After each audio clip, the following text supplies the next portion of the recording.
Hello, green butterflies. Here we are on lesson 10.4, Make bar graphs. How does a bar graph help you compare information?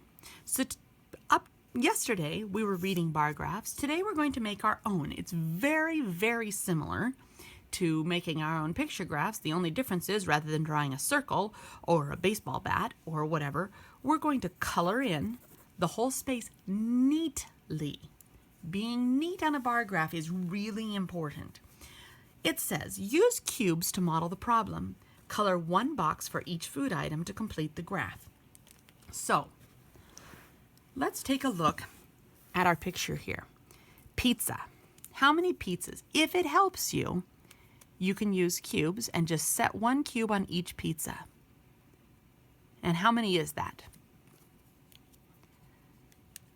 1, 2, 3. So, you can just take your pencil if you want, or you can take a crayon, whichever you want, and neatly color in 3 spaces. It's really important that you do it neatly because if you scribble, you might accidentally color in too much, and then it'll be hard when you come back later to go, man, was that 3 or 4?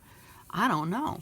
So neatly color it in. Sometimes it'll help to go to the end and kind of make a whole box, and then you can just kind of fill it in.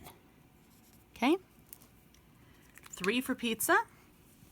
Hot dogs. Let's see, how many hot dogs? 1, 2, 3, 4, 5 hot dogs.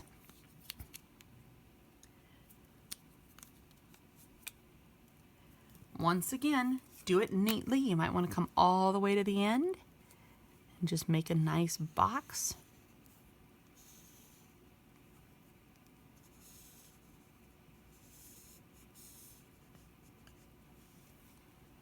And tacos.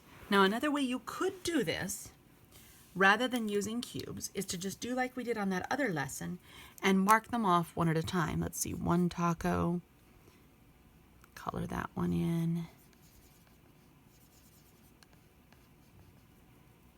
Here's another taco, color that one in. There's another taco, color that one in. Here's another taco, and I'll color that one in. That's another way to do it. You choose. Either way works. Okay? So, once you're done, go ahead and turn the page. If you need to pause the video, go ahead.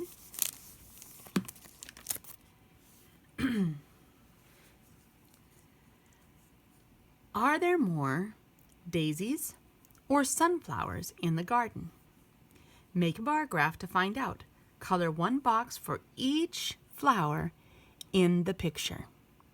And you can see that they've colored in a box for that first daisy that they've crossed off. So let's go on to the next one. Here's another one, and we'll color in that box. And there's another daisy, and we'll color in that box.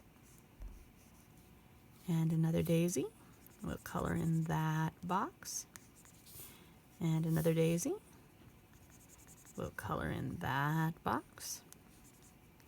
Again, please be really careful because if you just scribble, you're going to wind up with a mess. Okay? Now, if it doesn't bother you, you can, if it doesn't make it hard for you, you can just do it quickly and go 1, 2, 3, 4, 5, 6, 7. You might want to double check, making sure you counted correctly. 1, 2, 3, 4, 5, 6, 7, and go, okay, I just need to color all the way to the end. And just grab your crayon or whatever and just color in that many sections. That's okay too. Either way is fine with me. I don't care which method you use. There are more blank in the garden. Which are there more of?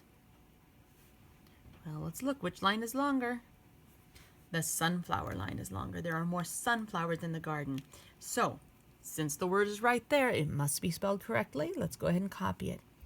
Sun, f, o, ow, ers. They didn't give you a lot of space. They gave you enough space for a computer to write it, but maybe not a kid. Okay, and certainly not me with my marker. Share and show. Do more children write with their left hand or right hand? Ask 10 friends which hand they use. Make a bar graph. Again, Remember, color in one section for each person. Do it neatly, because if you go, okay, 1, and you look at it later, man, was that 1 or 2? Okay? So be careful. Go ahead and get started.